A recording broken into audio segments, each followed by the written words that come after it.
जयंतीचं गोडधोड खाऊन खूप कंटाळा आला होता, म्हणून आज मस्तपैकी मटणची भाजी बिर्याणी केली होती बघा.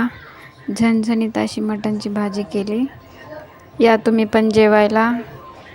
कसा वाटला आजचा व्हिडिओ कमेंट करून नक्की सांगा. चला तर भेटूया उद्याच्या व्हिडिओमध्ये. तोपर्यंत बाय.